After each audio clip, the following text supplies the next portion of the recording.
The following is based on real life events, but heavily based, not just in that Hollywood watered down way. Our adventure begins late on a bleak November night. It was a Tuesday, and I'd just been to the pub to celebrate having handed in yet another essay. Over the course of that evening, I had made 2 distinct efforts to save myself some money, the second being to walk home instead of take the bus, and the first being to withdraw £20 at the start of the evening so that I wouldn't have to worry about spending extra money to meet the minimum card payments. Now, at the end of the evening, I had £12 left in my wallet, a wallet which I then proceeded to lose on my walk home. I still remember that feeling of panic once I got home, of suddenly realising my jacket feels a lot lighter than normal. The following morning I woke up and rushed to retrace my footsteps, to try frantically to find my wallet, to no avail.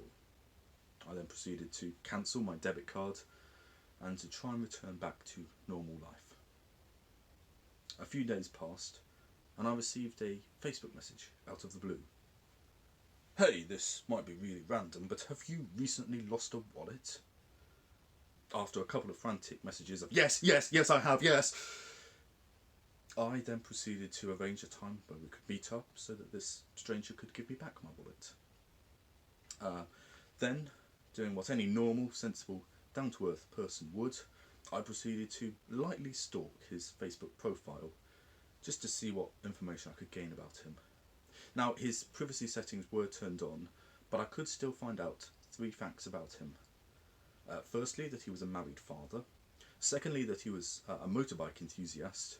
And thirdly, that he was an admirer of sunsets. So we at least had one thing in common. The exchange was brief. He didn't stop really to say hello. He just threw the wallet in my hand and ran off.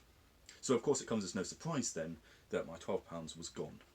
But that wasn't the only thing to have gone missing. In fact, there were 2 further items, which when combined, I believe, paint actually quite a nice and loving image when I imagine what this man might have done with my property.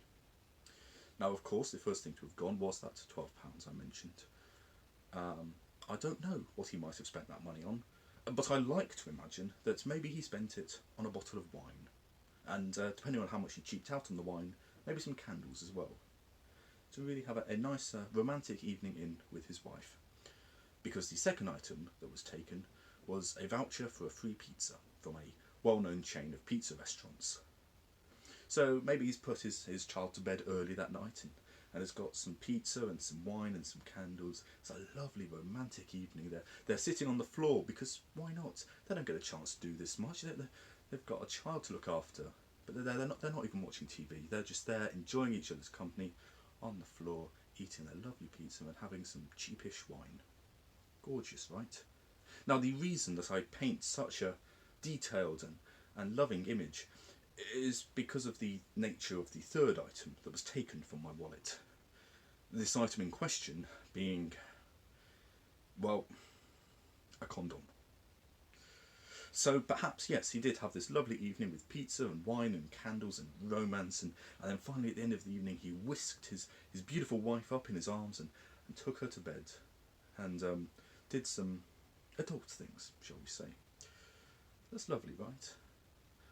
But there is still a twist in this tale, because I'm not proud to admit it, but that particular condom had been in my wallet for quite a while, since some sexual health class a few years back. And the interesting thing about condoms is that when they're just left in a wallet for more than a year, well, they start to wear and degrade and aren't as efficient as regular condoms. So the takeaway from this story is, yes, I can quite happily say, you know what, he's welcome to my £12, to my voucher for a free pizza, and to that condom.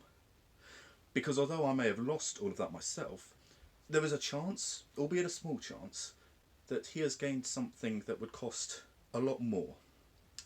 Because I don't know how much it would take to raise an infant child, a baby, but I'm guessing it's going to be a lot more than £12, a voucher for a free pizza, and a very old